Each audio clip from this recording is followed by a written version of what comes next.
আসসালামু আলাইকুম। আজকে অনুষ্ঠিত ষষ্ঠ শ্রেণীর ষান্মাসিক সামষ্টিক মূল্যায়ন 2024-এর প্রশ্নপত্র।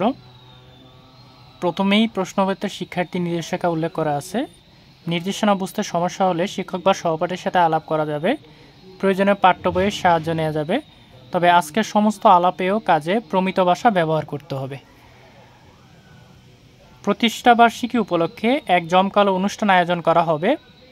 অনুষ্ঠানের এক অংশে থাকবে আলোচনা সভা, আরেক অংশে থাকবে সাংস্কৃতিক পরিবেশনা। আলোচনা অংশে বিদ্যালয়ের প্রতিষ্ঠা, সাফল্য এবং বিদ্যালয়ের ভবিষ্যৎ পরিকল্পনা নিয়ে আলোচনা করা হবে। আলোচনার পর থাকবে বিদ্যালয়ের শিক্ষার্থীদের নানা ধরনের পরিবেশনা। অনুষ্ঠানে উপস্থিত থাকবেন বিদ্যালয় কর্তৃপক্ষ, সকল শিক্ষক এবং শিক্ষার্থী। এই অনুষ্ঠান আয়োজনে শিক্ষার্থীদের সক্রিয় অংশগ্রহণ করতে হবে। কাজ দেয়া আছে। কাজ ক, উপরের অনুষ্ঠানকে কেন্দ্র করে জোড়ায় আলোচনার ভিত্তিতে নিচের কাজগুলো করো, অর্থাৎ গ্রুপ ভিত্তিক আলোচনার মাধ্যমে নিচের কাজগুলো করতে বলা হয়েছে। 1 নম্বর কাজ হচ্ছে অনুষ্ঠান আয়োজন নিয়ে কথা বলা যায় এমন ব্যক্তিদের একটি তালিকা বানাও। ইনস্ট্রাকশনের মধ্যে দেওয়া আছে, প্রথমে নিজে নিজে একটি তালিকা তৈরি করে খাতায় লেখো। এরপর জোড়ায় থাকা সহপাঠীর সাথে আলোচনা করে নতুন কোনো ব্যক্তি খুঁজে পেলে তা খাতায় লেখো। সবশেষে 2টি তালিকা একসাথে করে একটি চূড়ান্ত তালিকা তৈরি করো। বানানো তালিকা থেকে যে কোনো একজন ব্যক্তির নাম বাছাই করো। প্রশ্ন 2 নম্বর কোশ্চেনে আছে, 2 নম্বরে আছে, তোমার বাছাই করা ব্যক্তির সাথে কথোপকথনের একটি নমুনা তৈরি করো। কথোপকথন তৈরির সময় নিচের বিষয়গুলো খেয়াল রেখো। বিষয়গুলো হচ্ছে, কথোপকথনটি হবে তোমার বিদ্যালয়ের প্রতিষ্ঠা বার্ষিকীর অনুষ্ঠানকে নিয়ে। কথোপকথন সর্বনাম অনুযায়ী ক্রিয়া শব্দের মর্যাদা বজায় রাখতে হবে। কথোপকথনে বিবৃতিবাচক বাক্য, প্রশ্নবাচক বাক্য, অনুজ্ঞাবাচক বাক্য এবং আবেগবাচক বাক্য ব্যবহার করতে হবে। কথোপকথনটি লিখতে গিয়ে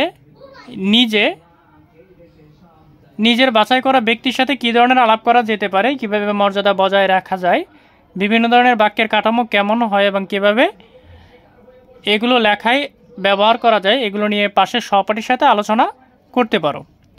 নমুনা কথোপকথনটিতে লেখার আগে বন্ধুর সাথে আলোচনা করে তুমি কি কি বিষয় জানতে পারলে তার মূল কথা সংক্ষেপে লিখতে হবে।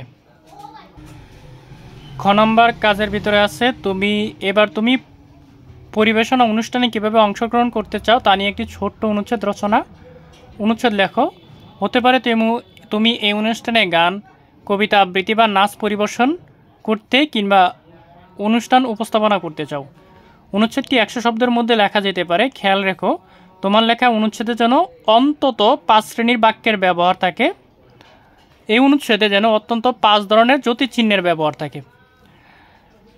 3 নম্বরে আছে, নিচের ছকের অনুরূপ একটি ছক তোমার খাতায় আঁকো। তোমার অনুচ্ছেদ থেকে 5টি শব্দ নিচের ছকে বাম কলামে লিখো। শব্দগুলো কোন শ্রেণী তা ডান কলামে লিখবে।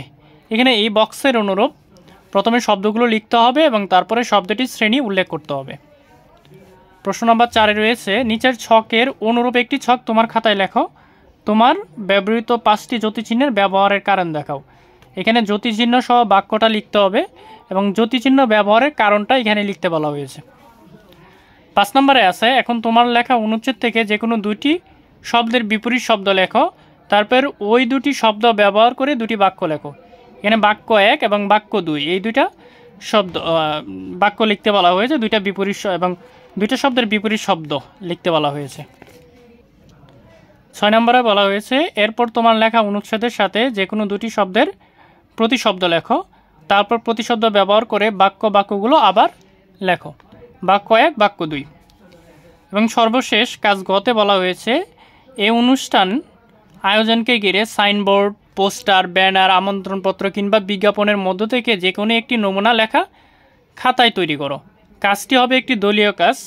5 জনের দলে কাজটি করা যাবে। শিক্ষার্থী সংখ্যা কম বেশি বিবেচনায় শিক্ষকের নির্দেশনায় ভিন্নভাবেও দল গঠন করা যেতে পারে।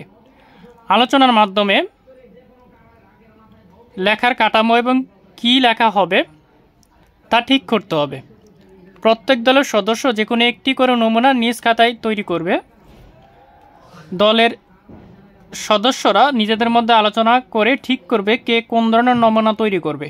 তবে প্রতিটি দলেই বিভিন্ন ধরনের লেখার নমুনা থাকতে হবে। সর্বশেষ বলা হয়েছে যে নমুনা লেখাটি লেখার আগে দলীয় আলোচনার মাধ্যমে কি কি সিদ্ধান্ত নেওয়া হয়েছে এবং গুরুত্বপূর্ণ বিষয় উঠে এসেছে তা সংক্ষেপে লিখতে হবে। তাহলে এটাই ছিল মেনলি 2024 সালের ষষ্ঠ শ্রেণীর ষান্মাসিক মূল্যায়নের প্রশ্নপত্র। ধন্যবাদ।